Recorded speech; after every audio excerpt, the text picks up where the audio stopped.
Hey everyone, and welcome back to the channel. Today we're tackling one of history's biggest questions. Why did the Roman Empire fall? Now I know what you're thinking. Barbarians at the gates, right? Hordes of Goths and Vandals sacking the city. And while that's part of the story, it's like saying a building collapsed just because of the final gust of wind. The foundations were crumbling long before that. The truth is, there's no simple answer. It's a complex puzzle, a perfect storm of problems that brewed for centuries. Historians have debated this for, centuries, and they've come up with over 200 different theories. So, today, we're going to peel back the layers and look at the deep-seated issues that truly brought the world's greatest empire to its knees. Forget the simple textbook answer. We're going on a deep dive. Let's start with the money. Or more accurately, the lack of it. By the 3rd century AD, the Roman Empire was in a serious financial crisis. For years, Rome's economy was fueled by conquest. New lands meant new slaves, new gold, new resources to plunder. But by the time of Emperor Trajan, the empire had pretty much reached its maximum size. The constant expansion stopped, and so did the flow of easy money. Think of it like a business that stops getting new customers. Suddenly, they had to pay for this massive, sprawling empire with its enormous army, its vast network of roads, and its bloated bureaucracy out of their own pockets. Taxes skyrocketed, becoming a crushing burden on farmers and merchants. To make things worse, the emperors started debasing the currency. They would mint new coins with less and less silver, mixing it with cheaper metals. This is classic inflation. A coin that was once almost pure silver was, by the late 3rd century, basically a copper coin with a silver wash. People lost faith in the money. Your life savings could become worthless overnight. This economic instability created chaos, making it difficult for anyone to plan for the future. And it slowly strangled the vibrant trade that was the lifeblood of the empire. Now let's talk about politics. Because Rome's political scene was a non-stop drama. You've heard of the Pax Romana, the Roman peace, right? That was a golden age of stability. But by the 3rd century, that was a distant memory. We enter a period historians call the crisis of the 3rd century. It was 50 years of pure chaos.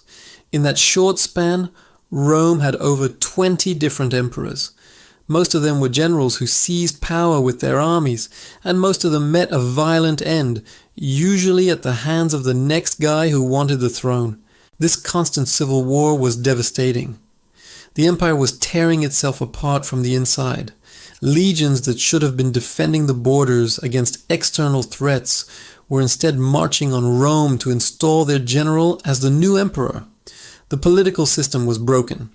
There was no clear, peaceful way to transfer power. This instability eroded public trust and loyalty. Why be loyal to an emperor who might be dead in 6 months? This constant internal conflict drained resources, manpower, and any sense of unified Roman identity. The empire was a ship with a dozen captains, all fighting over the wheel while a storm raged outside. And speaking of that storm, let's look at the military. The Roman legions are legendary, right? The most effective fighting force of the ancient world. But by the late empire, the army was a shadow of its former self. Part of the problem was manpower. With a declining population, thanks to plagues and constant warfare, it became harder and harder to recruit Roman citizens. So what did they do? They started hiring mercenaries. Specifically, they recruited a lot of Germanic tribesmen, the very barbarians they were supposed to be fighting. They were called foederati. At first, this seemed like a clever solution. You get skilled warriors to defend your borders and you don't have to use your own citizens. But it backfired spectacularly. These Germanic soldiers had no real loyalty to Rome. Their allegiance was to their pay and to their own tribal leaders, not to some abstract idea of an empire or a distant emperor. Over time, the Roman army became less Roman. The command structures, the tactics, even the language spoken in the camps began to change. Essentially, Rome was paying its future conquerors to learn how to fight like Romans. When the central government weakened, These powerful armed groups basically acted as independent warlords within the empire's borders. They weren't invading, necessarily. They were already inside. But the problems weren't just economic and political. There were deep social changes happening too. The gap between the super-rich elite and the desperately poor masses grew into a chasm. While a tiny percentage of aristocrats lived in obscene luxury, the average citizen was struggling. Overtaxation drove many small farmers off their land. They flocked to the cities, hoping for work, but often found only unemployment and squalor. They became dependent on the state's bread and circuses, free grain and public entertainment to survive. This created a vast, disengaged urban population with little stake in the success of the empire. Civic virtue, the idea that citizens had a duty to participate in and contribute to the state, withered away. And we can't ignore the impact of disease. The Roman Empire was hit by several devastating plagues like the Antonine Plague in the 2nd century and the Plague of Cyprian in the 3rd. These pandemics wiped out huge portions of the population, in some areas killing up to a third of the people. This had a catastrophic effect. It decimated the tax base, crippled the army's recruitment pool, and disrupted agriculture and trade. The world felt like it was ending, and for many it was. Finally, let's put all the pieces together. The fall of Rome wasn't a single event. It was a long, slow process of decay. Imagine the empire as a body. The economy was an immune system, weakened by inflation. The constant civil wars were a chronic fever, sapping its strength. The social decay was like a disease eating away at its core. And the military was a compromised defense, filled with cells that were no longer loyal to the body. So when the so-called barbarian invasions happened in the 4th and 5th centuries, Rome was already a hollowed-out shell. It wasn't a mighty giant being toppled. It was a sick, exhausted old man being pushed over.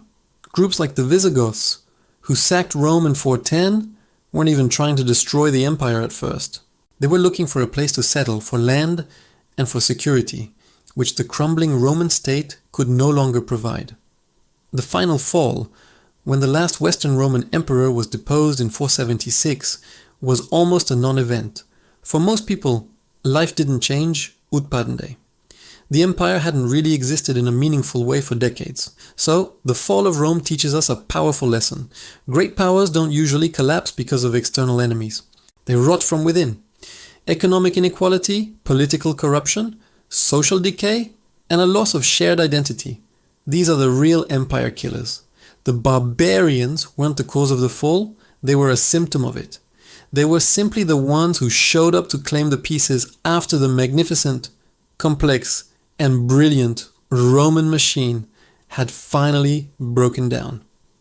Thanks so much for watching. This is a huge topic, and we've only scratched the surface. What do you think is the most important reason for Rome's fall?